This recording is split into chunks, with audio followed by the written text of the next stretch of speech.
बहार के साथ आए हैं और बहार ऐसी कि बहुत सारी जिंदाबाद जिंदाबाद जिंदाबाद जिंदाबाद बहुत सारी भ्रांतियां जो देश में आप लोगों को लेके फैलाई गई थी, उस भ्रांति को दूर करने का काम आपके संगठन ने कर दिया है।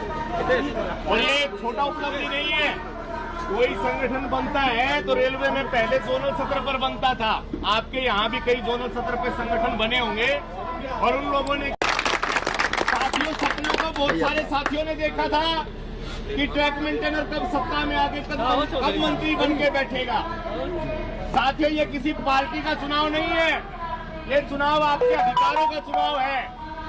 ये वो क्रांति और वो जंग है जो 1974 में जॉर्ज फर्नांडिस जी ने शुरू किया, लेकिन उन्हीं के साथ मिले कुछ गद्दारों ने उनको पार्टी, उनको संगठनों और यूनियन से बाहर करने का काम किया।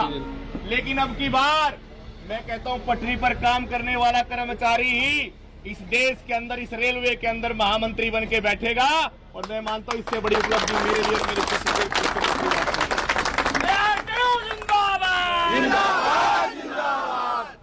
इससे पहले मैं जब लखनऊ में 22 सितंबर को मुझे बुलाया गया तो कुछ साथियों ने बतौर समर्थन के लिए मुझे पत्र भी दिया कि रेल मजदूर यूनियन और यूआरएमयू के भूतपूर्व मंडल मंत्री ने हमारे को खुला समर्थन दिया था कि यदि एआईआरटीयू चुनाव लड़ती है तो हम पूरा का पूरा समर्थन एआईआरटीयू को दे देंगे।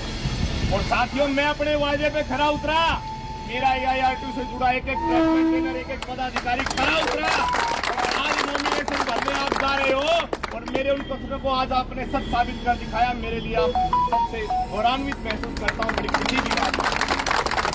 आपके लिए एक छोटा इलेक्शन हो सकता है मुझे, लेकिन यहाँ पता है कि जो साथी यहाँ बैठा है वो उसको इलेक्शन एक जंग मानता, जंग, क्योंकि आप इतनी बड़ी सत्ता को भगाने जा रहे हो जिसने सालों तक आपके ऊपर राज किया है। आपकी मांगे कभी रेलवे बोर्ड तक नहीं पहुंची, पॉलिसी मैटर नहीं बदला, मैनुअल में संशोधन नहीं हुआ, रेल कर्मचारियों के खाते में ओपीएस की जगह यूपीएस ला दिया गया। जितनी भी सार्वजनिक डिमांड थी वो आपकी आज भी कर्मचारी हित में पेंडिंग चल रही है। मैं पूछना चाहता हूं फिर इन्होंने आज तक किया क्या? एकमात्र 1974 के हड़ताल के बलबूते पर एआईआरएफ टिका हुआ है। मैं पूछता हूं कि 1974 की हड़ताल कब हुई थी, कितने साल पहले हुई थी?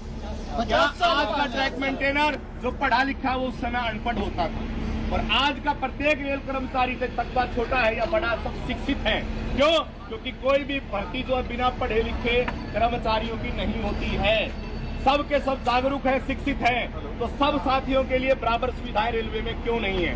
क्यों कैडर को कैटेगोरिकल तरीके से बांटने का काम किया जा रहा है? क्यों रेलवे में साथियों को कोई लोको पायलट है तो कोई गार्ड है, कोई टीटी है, सबको अलग अलग नाम क्यों दिए जा रहे हैं?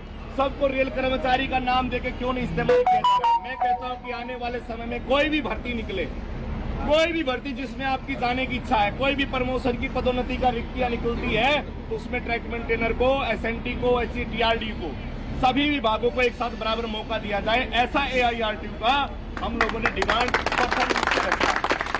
साथियों, मैं चाहता हूं, देखो अभी रेलवे की अलावा अखिल भारतीय सत्र की मात्र 4 ट्रेड यूनियनों ने जाके आपकी यूपीएस पे समझौता दर्शाया, लेकिन अभी भी 8 ट्रेड यूनियन बाकी इन्होंने यूपीएस के ऊपर सहमति नहीं दिया।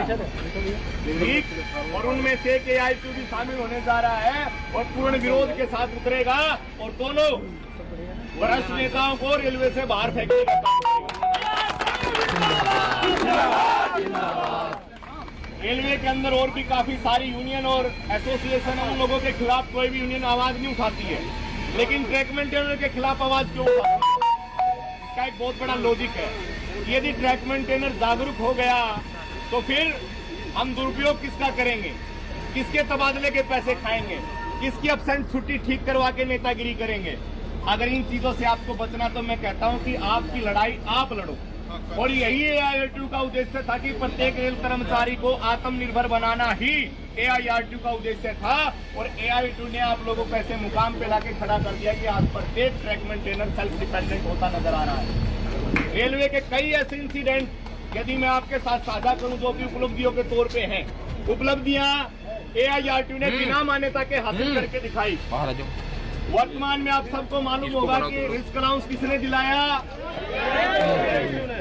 8 घंटे ड्यूटी फाटकों पर किसने करवाया, रक्षक डिवाइस का 91 करोड़ 61 लाख किसने उपलब्ध करवाया, जितने भी नए नियुक्त ट्रक मेंटेनर भर्ती होंगे सबके लिए ट्रेनिंग किसने लागू करवाया, सेफ्टी गियर के तौर पे लगभग 43 अरब रुपए का बजट किसने दिलाया। तो मैं पूछता हूं साथियों, जितने भी फाटक है सब पर सुरक्षा जाल किसने लगवाया। तो मैं पूछना चाहता हूं, जब AIRTU बिना सत्ता बिना ममता के इतना कुछ करने में सक्षम है, तो आप कल्पना कीजिए जिसके लिए उस दिन रेलवे की हर वो सुविधा आपको मिलेगी जिसकी आपने जिंदाबाद।